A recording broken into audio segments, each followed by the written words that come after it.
नमस्कार दोस्तों। पिछले वीडियो में हमने राहु के महत्व को समझने का प्रयास किया था और राहु के सभी भावों में परिणाम को भी जाना था। आज हम केतु के 12 भावों में परिणामों को जानेंगे। केतु की महादशा 7 वर्ष की होती है और यह हमेशा राहु के ठीक सामने यानी 180 डिग्री पर रहता है। राहु की तरह केतु का गोचर भी एक राशि में 18 महीने तक रहता है और केतु भी राहु की तरह हमेशा वक्री ही रहता है। पराशर के अनुसार वृश्चिक राशि केतु की उच्च राशि है और वृष राशि नीच राशि है, जबकि अन्य कई ज्योतिषी धनु राशि को केतु की उच्च राशि मानते हैं और मिथुन राशि को केतु की नीच राशि मानते हैं। आइए अब हम केतु के 12 भावों में परिणामों को जानते हैं। केतु एक रहस्यमय ग्रह माना जाता है। हमारे जीवन में जो कुछ भी गुप्त रूप से होता है उन सब चीज़ों का कारक केतु होता है। अष्टम भाव में यह गुप्त रोग देता है और पंचम भाव में यह गुप्त प्रेम भी देता है। किसी जातक की कुंडली में जब केतु प्रथम भाव में मेष, मिथुन या कन्या राशि में होता है तो यह जातक को बहुत ज़्यादा सम्मान, खुशियाँ व धन संपत्ति भी देता है। किंतु यदि यह अन्य राशि या नीच राशि या अशुभ प्रभाव या कमज़ोर अवस्था में होता है तो यह जातक को संबंधियों से परेशानी, व्याकुलता या घबराहट देता है तथा उसकी पत्नी को पेट संबंधी समस्याएं भी रहती हैं। यदि इस भाव में केतु मकर या कुंभ राशि में होता है तो जातक भू संपत्ति का स्वामी व सर्वगुण संपन्न पुत्र वाला होता है। यदि कर्क राशि का होता है तो और चंद्रमा के साथ होता है तो वह धर्म में बहुत ज़्यादा निष्ठा भी देता है। किंतु यदि पीड़ित होता है तो मस्तिष्क में खून जमने, दिमागी बुखार या ट्यूमर जैसी बीमारियों से मृत्यु का कारण भी बनता है। केतु जब किसी जातक की कुंडली में द्वितीय भाव में होता है तब केतु वाणी दोष का कारक बनता है और पारिवारिक जीवन में भी उथल पुथल पैदा करता है, क्योंकि दूसरा भाव वाणी, कुटुंब व हमारी सेविंग्स का भाव होता है। द्वितीय भाव में मेष या मिथुन राशि का केतु जातक को धनवान बनाता है, किंतु यह सरकार द्वारा धन हानि, व्याकुलता व अपने रिश्तेदारों से झगड़े भी देता है। द्वितीय भाव दाईं आँख का भी कारक होता है। यह कभी कभी अंधेपन या दृष्टिकोण का भी कारण बन सकता है। केतु जब किसी जातक की कुंडली में तीसरे भाव में होता है तो जातक को जीवन में बहुत खुशियां प्राप्त होती है, किंतु उसे मानसिक परेशानी रह सकती है। भाइयों से शत्रु जैसा व्यवहार रहता है। केतु यदि इस भाव में नीच का होता है तो भाइयों व पड़ोसियों से तनाव भी देता है और उसके साथ मानसिक समस्याएं भी बनी रहती हैं। तृतीय भाव मानसिक संतुलन का भी भाव होता है। यदि इस भाव में केतु स्वराशि या उच्च का होता है तो जातक की शत्रुओं पर विजय होती है तथा उसे प्रसिद्धि भी प्राप्त होती है और वह एक साहसी व धार्मिक व्यक्ति होता है। इस भाव में स्थित केतु जातक को हिंसक भी बनाता है। यदि इस भाव में केतु शनि की युति होती है तो जातक हत्यारा भी हो सकता है, क्योंकि जातक अपना पराक्रम गलत दिशा में इस्तेमाल करता है। जब किसी जातक की कुंडली में केतु चतुर्थ भाव में स्थित होता है तब उसे चतुर्थ भाव संबंधी फलों की हानि हो सकती है, जैसे कि उसे माता से सुख न मिलना, माता से धन व अन्य लाभ न मिलना। जातक धर्म स्थान पर नहीं रह पाता, वह अपने घर से बहुत दूर जाकर कहीं रहता है।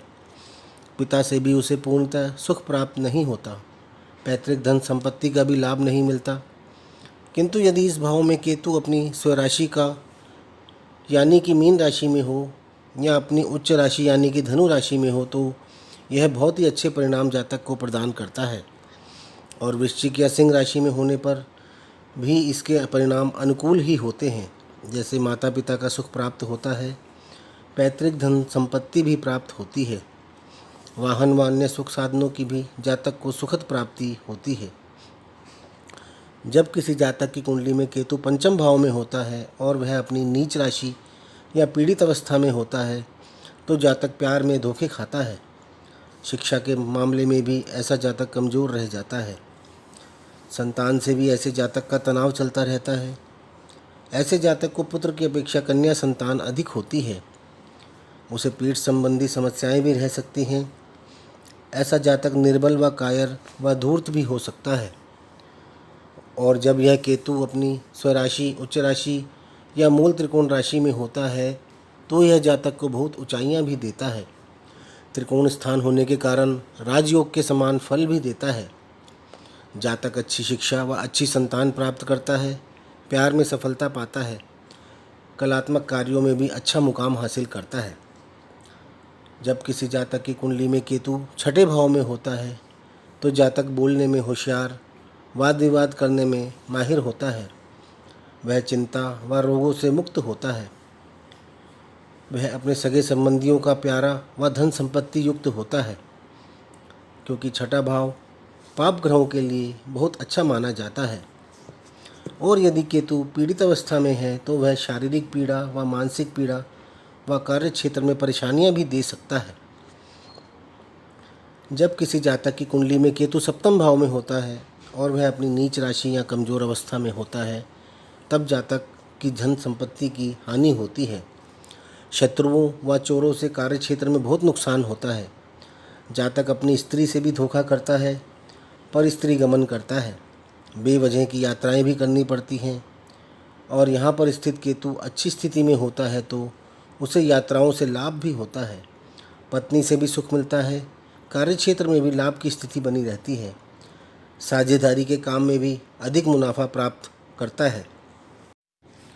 जब किसी जातक की कुंडली में केतु अष्टम भाव में होता है तो वह पीड़ित अवस्था में होता है।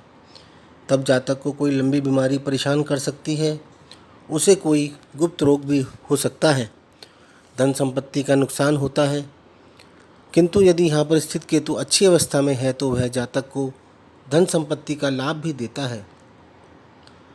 जब किसी जातक की कुंडली में केतु नवम भाव में स्थित होता है और वह अपनी शुभ स्थिति में होता है तो जातक का विदेशी लोगों से और धार्मिक लोगों से या संतों से भाग्योदय होता है। ऐसा जातक उच्च शिक्षा भी प्राप्त करता है और जातक राजा का प्रिय या एक प्रसिद्ध व्यक्ति भी हो सकता है। किंतु यदि यहाँ पर स्थित केतु पीड़ित अवस्था में है तो जातक के पिता को समस्याएं होती हैं। जातक की धर्म में रुचि कम होती है। वह अपना धर्म परिवर्तन भी कर सकता है। जातक की शिक्षा में भी रुकावटें आती हैं और उसे अपनी शिक्षा बीच में छोड़नी भी पड़ सकती है। विदेश संबंधी कार्यों में नुकसान भी हो सकता है। जब किसी जातक की कुंडली में केतु दशम भाव में स्थित होता है और वह पीड़ित अवस्था में होता है तो जातक दुर्भाग्यवान और दयनीय होता है। पिता से परेशानियां होती हैं तथा ऐसे जातक से पिता को भी परेशानियां हो सकती हैं।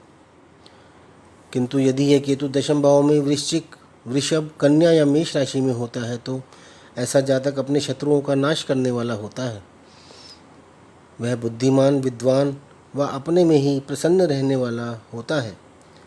जब किसी जातक की कुंडली में केतु एकादश भाव में स्थित होता है तो यह अपनी अच्छी स्थिति में होता है, क्योंकि एकादश भाव में पाप ग्रह अच्छा फल देते हैं और इस भाव में सभी ग्रहों का फल शुभ ही प्राप्त होता है। जातक को सभी तरफ से लाभ ही लाभ मिलता है। वह जीवन में हर मुकाम पर सफलता ही पाता है। वह एक शिक्षित व आकर्षक व्यक्ति होता है। इस भाव में स्थित केतु जातक को शुभ परिणाम ही देता है। 12वें भाव में स्थित केतु यदि पीड़ित अवस्था में है तो ऐसा जातक एक खर्चीला, फालतू की यात्राएं करने वाला, दरिद्र, दुराचारी व कुकर्मों में लीन व्यक्ति हो सकता है। किंतु यहाँ पर स्थित केतु जातक को धर्मपरायण व्यक्ति भी बनाता है। हो सकता है कि उसकी अपने धर्म में कम रुचि हो। शुभ स्थिति में स्थित केतु जातक को विदेश से लाभ कराता है, एक धर्मपरायण व्यक्ति बनाता है। इस भाव में बुध व केतु की युति जातक को आपराधिक प्रवृत्ति भी दे सकती है। इस प्रकार आप अपनी या किसी की भी कुंडली में केतु की स्थिति देखकर भी उसके बारे में काफ़ी परिणाम जान सकते हैं। उसको केतु जीवन में किस प्रकार के फल प्रदान करेगा, आप इसके बारे में भी जान सकते हैं। दोस्तों, आपको यदि ये वीडियो पसंद आए तो इसे लाइक अवश्य करें। आप हमारे नए वीडियोस का नोटिफिकेशन पाने के लिए हमारे चैनल को सब्सक्राइब भी कर सकते हैं। धन्यवाद।